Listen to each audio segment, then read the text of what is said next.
বামন আসছে রে। ওটা তো আমাদের পুরো টিম নয়। এর যাদেরই হোক তুলে নিয়ে চলে গেলেই হয়, পুজোর দরকার তো।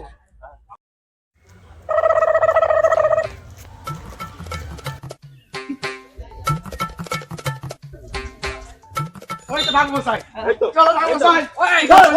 আমি